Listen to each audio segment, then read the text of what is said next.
कि आप आई आदरणीय बसंत त्यागी जी प्रदेश मंत्री जी के बुलावतनी कि आप भी मंच पर आई और हमने के गाजियाबाद के महापौर आदरणीय सुनीता दयाल दीदी के भी मंच पर बुलावतनी कि आप आई मंच पर अपनी स्थान। भारत माता की भारत माता की। महापौर जी से निवेदन है कि दो अच्छा एक बार खड़े होकर और अभिवादन कर दो। महापौर जी आप सबका अभिवादन कर रहे हैं बिहार पूर्वांचल मिथिलांचल के भाइयों का, और मैं मेयर साहब का बहुत बहुत स्वागत और अभिनंदन करता हूं आज के कार्यक्रम। प्रसाद मौर्य जी के स्वागत सम्मान एक बार फिर से आप सभी जोरदार, इतना संख्या में आई बनी लेकिन ताली आप सबके कमजोर बा। भारत माता की, भारत माता की, वंदे। अब माननीय मुख्यमंत्री जी श्री केशव प्रसाद मौर्य जी के बाबा दुधेश्वर नाथ के पावन धरा पर हमनी के पूर्वांचल वासी, बिहार वासी, मिथिलांचल वासी आ समस्त कार्यकर्ता जन स्वागत अभिनंदन करत आनी जा।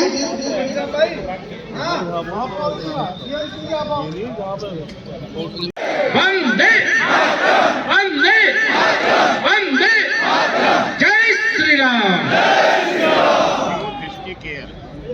सबसे पहले तो मंच पर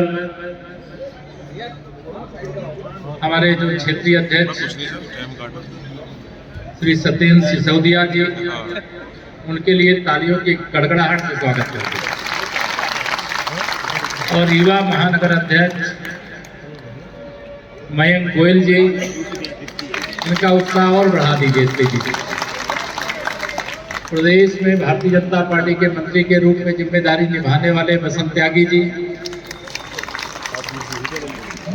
और आज के कार्यक्रम के आयोजक और संयोजक श्री सुनील शर्मा जी, जिन्होंने आज ये आयोजन किया है। और मुझे पता चला कि हर 3 महीने में कोई ना कोई ऐसा कार्यक्रम, ये साल में 4 कार्यक्रम करते हैं। इसके लिए इनके लिए भी जोरदार ताली के साथ हमारी गाजियाबाद नगर निगम की महापौर आदरणीय सुनीता बहन जी, उनके लिए भी तालियां मारा जा दीजिए, मंच पे वो आ नहीं पाई हैं। हमारे सम्मानित विधायक श्री अजीत पाल त्यागी जी,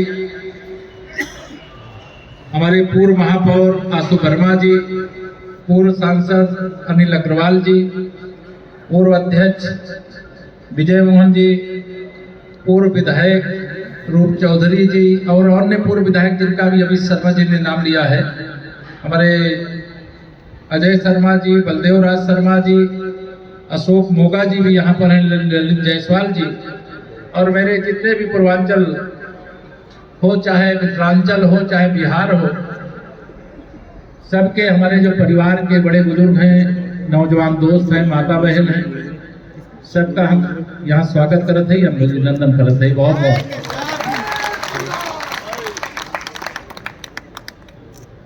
ये बहुत अच्छा प्रयास है।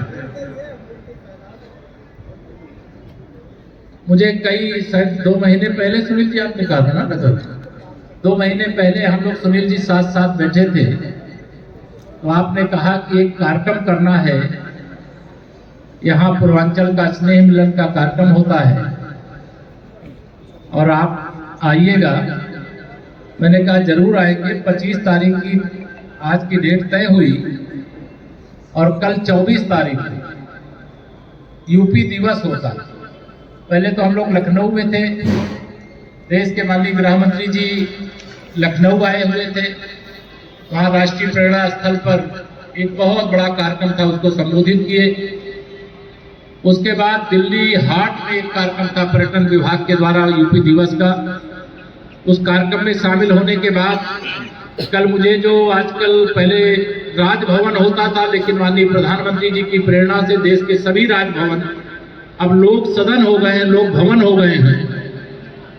दिल्ली के उपराज्यपाल जी के साथ मिलने का कार्यक्रम था, तो कल नहीं पहुंच पाया था देरी होने के कारण, तो आज सुबह उनको मिल करके आया हूं। और उसके बाद आप सबके बीच यहाँ पर थोड़ी देर रहने के बाद 2 छोटे छोटे कार्यक्रम और हैं यहाँ गाजियाबाद में। उसके बाद मुझे सहारनपुर जाना है, लेकिन आज जब मैं आया हूँ आपके बीच में, तो कल तो 26 जनवरी है, आप सबको गणतंत्र दिवस की बहुत बहुत बधाई देता हूँ, शुभकामनाएं देता हूँ। हमारा देश भी तेजी से माननीय प्रधानमंत्री श्री नरेंद्र मोदी जी के नेतृत्व में प्रगति के पथ पर आगे बढ़ रहा है और हमारा उत्तर प्रदेश भी मुख्यमंत्री योगी आदित्यनाथ जी की अगुवाई में बहुत तीव्र गति से आगे बढ़ा। डबल इंजन की सरकार आने के बाद हम तो जहां चाहे गाजियाबाद में हो हमारे परिवार के लोग, चाहे दिल्ली में हो और चाहे उत्तर प्रदेश में हो, चाहे बिहार में, चाहे मिथिलांचल, जब से कमल का फूल खिला है एनडीए, बिहार में तो एनडीए के रूप में हम हैं, जब से भारतीय जनता पार्टी की अगुवाई में सरकारें बनी हैं, बदलाव आया है कि नहीं आया? दोनों हाथ उठा के बताओ। जो लोग गाजियाबाद में हैं उनका जीवन 2017 से पहले, जब गुंडों की सरकार थी, अपराधियों की सरकार थी, श्री अखिलेश यादव की सरकार, तब और अब में अंतर आया है कि नहीं आया? ये अंतर क्यों आया है? आपको लगेगा कि ये केवल माननीय मोदी जी और आदरणीय योगी जी के कारण आया है। नहीं मेरे भाई बहन, अगर आपने कमल के बटन को न दबाया होता, कमल का फूल नहीं खिलाया होता, तो हम कमल की तरह खिला नहीं पाते सबको। इसका श्रेय मैं आपको देता हूं। अगर आप सब चाहते हैं कि हमारा देश 2047 आज से 21 साल बाद विकसित भारत बने, 2047 में विकसित उत्तर प्रदेश बने, विकसित गाजियाबाद बने, तो अभी इस देश में न तो कांग्रेस वालों की आवश्यकता है, न समाजवादी पार्टी की आवश्यकता है, न बिहार में आरजेडी की आवश्यकता है, न देश में भाजपा विरोधियों की आवश्यकता है। क्या आवश्यकता? तो कमल का फूल खिलाए रखने की जिम्मेदारी आपके ऊपर है कि नहीं? अगर समाजवादी पार्टी यूपी में आ जाए तो क्या दुर्गति करेगी प्रदेश की और प्रदेश के लोगों की, या आपको बताने की आवश्यकता नहीं? उनके तो कहिए कि गुंडे और अपराधी और माफिया उनके साथ ना हो, उनकी राजनीति तो इसी समय समाप्त हो सकती है। और भारतीय जनता पार्टी को किसी गुंडे, किसी अपराधी, किसी माफिया का समर्थन नहीं चाहिए, हमें जनता का आशीर्वाद चाहिए। और इस आशीर्वाद के लिए मैं एक प्रार्थना आप सबसे करता हूं। इस समय एक बड़ा भारी अभियान चल रहा है। अभियान चल रहा है मतदाता सूची के शुद्धिकरण की। मेरे बहुत सारे परिवार के सदस्य, चाहे वो बिहार के हो, चाहे मिथिलांचल के हो, चाहे पूर्वांचल के, बहुत सारे लोगों के नाम मतदाता सूची में थे, उन्होंने अपना नाम कटा करके कहीं और करवा लिया। किया है क्या? जो लोग किए जरा हाथ उठाओ। अच्छा, कभी लोग, अगर कोई किया हो तो जो जहां है यही मतदाता सूची में अपना नाम रखना, ध्यान रखना। ये मेरी अपील भी है, प्रार्थना भी है, और आपको विश्वास दिलाते हैं हम बिहार में भी फिर जीतेंगे, यूपी में 2027 में 2017 से बड़ी विजय प्राप्त करेंगे। लेकिन जहां हम हैं, आपकी मौजूदगी का एहसास तो होना चाहिए कि नहीं होना चाहिए? बताओ, होना चाहिए कि नहीं होना चाहिए? कब होगा? लोकतंत्र में सबसे बड़ी ताकत क्या होगी? वोट की ताकत होगी। पहले लोग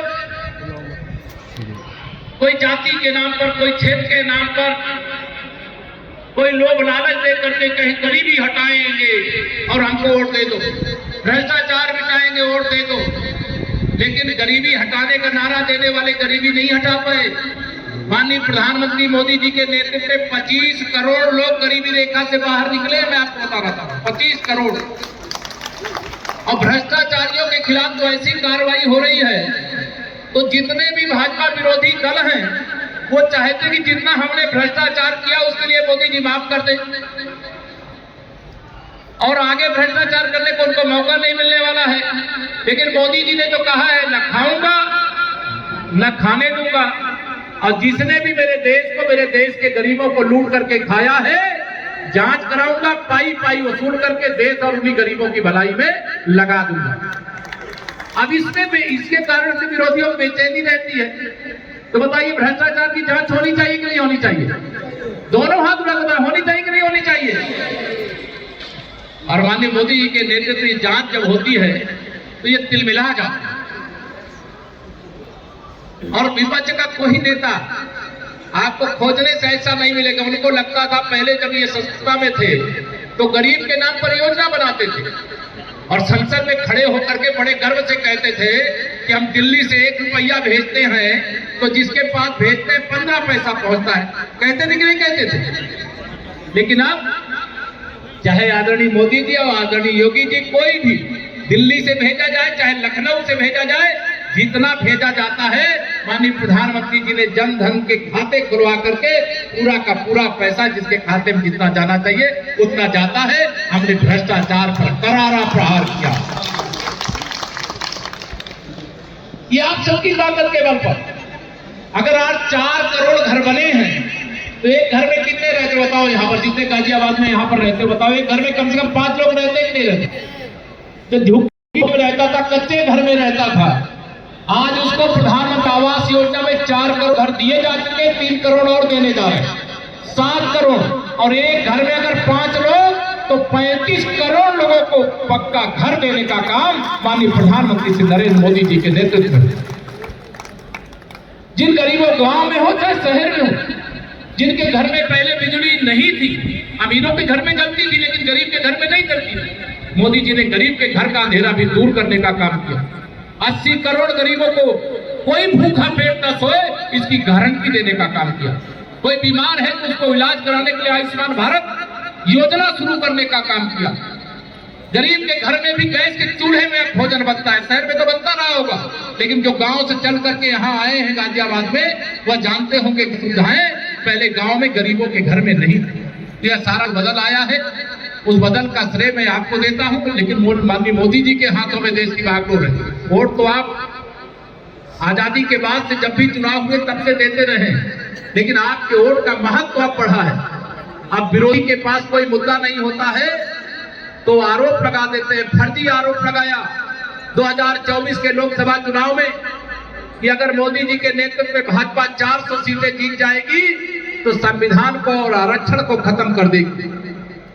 मोदी जी के रहते संविधान को यहाँ जा सकती है, आरक्षण को यहाँ जा सकती है, लेकिन दुष्प्रचार किया इन विरोधियों ने और उसके कारण से गाजियाबाद तो आपने जिता दिया, आपका अभिनंदन करता हूं। लेकिन उत्तर प्रदेश में हमारी जितनी सीटें जीतनी चाहिए दुष्प्रचार के कारण हम उतनी सीटें नहीं जीत पाए और सपा और कांग्रेस का गठबंधन धोखा करके कुछ सीटें जीतने में कामयाब हो गए।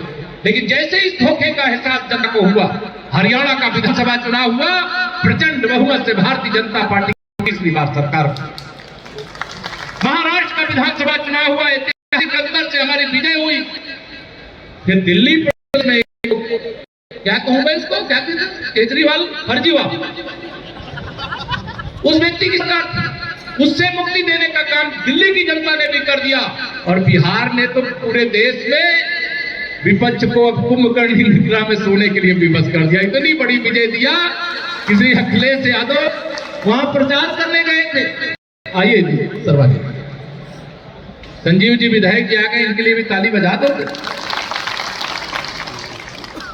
तो बिहार में इतनी बड़ी विजय हुई। जैसे यादव जी गए थे प्रचार करने के लिए, भाजपा कराएंगे, अभी मुझे देख रहा हूं सुनील शर्मा जी ने यहाँ लिखवा दिया है, वो कहे थे कि अवध में हराए हैं, मगध में हराएंगे, अहंकार लेकर के गए। लेकिन बिहार ने कहा कि अहंकार को चकनाचूर करना बिहार को भी आता है, यूपी को भी आता है। धोखा दे करके 2024 में जो सफलता मिली थी, अब वो सफलता अखिलेश यादव जी सैफई परिवार दोहराने हैसियत में नहीं है। 2027 में 2017 से भी करारी पराजय का सामना करने के लिए तैयार रहिए। यूपी की जनता भाजपा के साथ, मोदी जी के साथ है कि नहीं बताओ? दोनों हाथ में बताओ ना सब लोग, है ना? रिकॉर्ड वोटों से 2027 में फिर से कमल खिलाने का काम करना, विकसित भारत बनाने के लिए, विकसित उत्तर प्रदेश के लिए मोदी जी के हाथों को मजबूत करना है।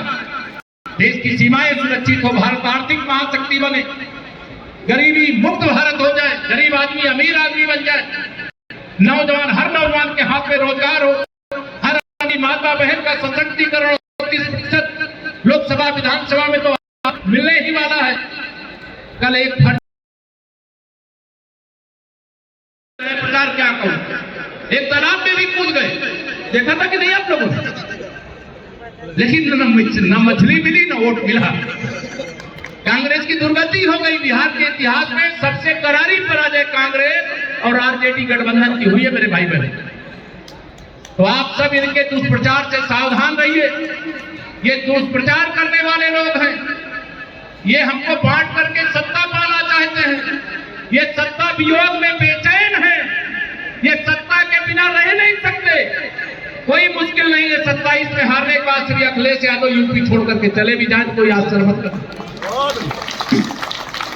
क्योंकि सत्ता के बिना एक बार रह सकते हैं, 2 बार रह सकते हैं, तीसरी बार हारने के बाद इनके पास क्षमता नहीं है।